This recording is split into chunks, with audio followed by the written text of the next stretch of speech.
أكيد سمعت قبل كده عن منظمة SCP المجهولة، والمنظمة دي تعتبر أخطر منظمة على وجه الأرض، لأن لو ما سمعتش عنها قبل كده خليني أقولك إن فيها مخلوقات خارقة للطبيعة، مش بمعنى كويس، لأ ده بمعنى مرعب جدا. أهلا بيك في قناة حكايات البحار. في الفيديو ده هتكلم عن منظمة SCP الأخطر على الإطلاق.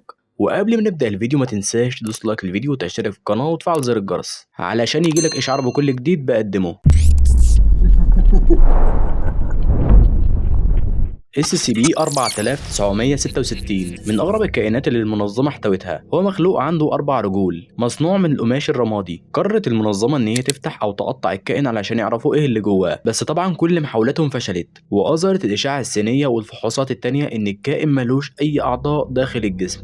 الكائن عنده عيون تشبه الثقب الأسود، وصوته يشبه لدرجة كبيرة لصوت القطط، وبيقدر إن هو بعد ما ياكل أي جثة بيتفاعل مع الشكل بتاعها، يعني بياخد نفس شكل المخلوق زي مثلا حمامة أو حوت أو غزال، وبعد دقايق بيرجع عظم المخلوق اللي أكله وبيرجع لشكله الطبيعي. والدكتور اللي بيدرس حالة الكائن حاول يعمل اختبار للكائن ويأكله شوية من أوراق كوكب الجميز الميت، ولكن الكائن لما حاول ياكل أول ورقة رجعها تاني، وبعد شوية بدأ يتصرف زي القطط ويلعب بالورق، وتقدم له جثة بشرية في المختبر وبدأ في أكلها، وقدر يوصل لذكريات الشخص اللي أكله، وبدأ ينطق ويتكلم، لكن كان عنده صعوبة في الكلام وكان بيتكلم زي الأطفال. وبعدها رجع الجثة عظم وفقد القدرة على الكلام، لكن ذكريات الشخص اللي أكله فضل متذكرها. وبعد فترة حصل هجوم على مكان المنظمة، والقوات اللي دخلت حاولت توصل لحالات خارقة للطبيعة وبما فيهم SCP-4966، ولكن القوات ما نجحتش في القبض على أي مخلوق واتهزمت من قوات المنظمة. واتحقق مع الكائن SCP-4966 عن ازاي القوات هجمت على المكان وازاي عرفوا بمكانه وليه كانوا مهتمين جدا بيه، واتقدمت جثث القوات للكائن علشان يراجع ذكرياتهم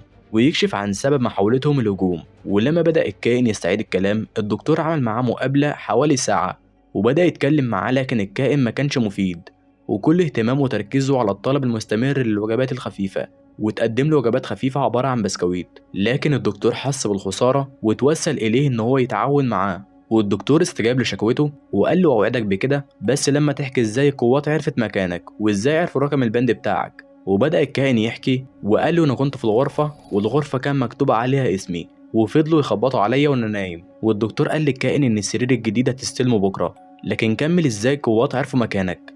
قال له كان معاهم مستند فيه معلومات عن أشياء تانية ومعلومات عني، واكتشف الدكتور رقائق مزروعة في المخيخ من خلالها بيتم نقل المعلومات. وبكده نبقى وصلنا لنهاية الفيديو. ما تنساش تدوس لايك للفيديو وتشترك في القناة وتفعل زر الجرس، والسلام يا أبطالي.